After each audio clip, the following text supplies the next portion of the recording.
Tinawanan lang ni Russell Westbrook ang Lakers. Masaya daw siya ngayon sa LA Clippers, pero bago yan, mga Lakers fans laki ng panghihinayang kay Dennis Schroeder. Isa sa player ng Lakers na hindi na muling ibinalik ngayong season ay si Dennis Schroeder. Nilet go nga po ito ng Lakers at kinuha ang point guard ng Heat na si Gabe Vincent. Binigyan nga po ng 3 years, 33 million ng Lakers si Gabe, samantalang nakakuha naman ng 2 years, 25 million si Dennis Schroeder sa Toronto Raptors. Halos hindi rin nagkakalayo ng sahod ang dalawang point guard. Pero sa naging 4 games ng dalawang player, di hamak na mas maganda ang nilaro ni Dennis Schroeder, averaging 14.2 points, 2.5 rebounds at 8.8 assists per game, shooting 50% sa 3-point area, playing 33.8 minutes. Samantalang may average lang ng 6 points, 1 rebound at 3 assists per game, shooting 7% sa 3-point area, playing 28.2 minutes si Gabe Vincent.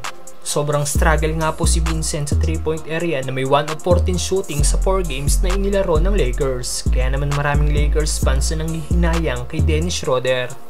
Samantalang Russell Westbrook, tinawanan lang ang Lakers. Hindi nga po tagumpay ang experiment ng Lakers sa binuo nilang big three nina Westbrook, LeBron at Davis. Sobrang nag-struggle nga pong Lakers na makakuha ng panalo last season dahilan para i-trade na nila si Russell Westbrook noong trade deadline.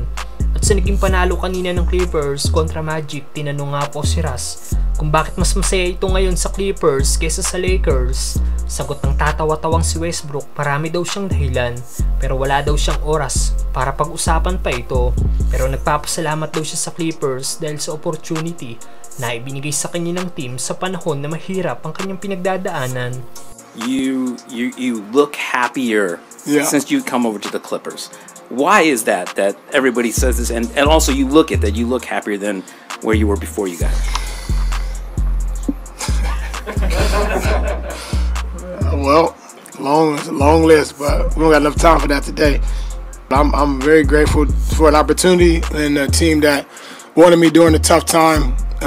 Panaybash nga pong inabot ng former MVP sa Lakers dahil sa pag-i-struggle nito na kahit pumayag na siyang maging coming off the bench, patuloy pa rin na isinisisi sa kanya ang hindi magandang katayuan ng Lakers last season na naapektuhan na mismo ang kanyang mental health.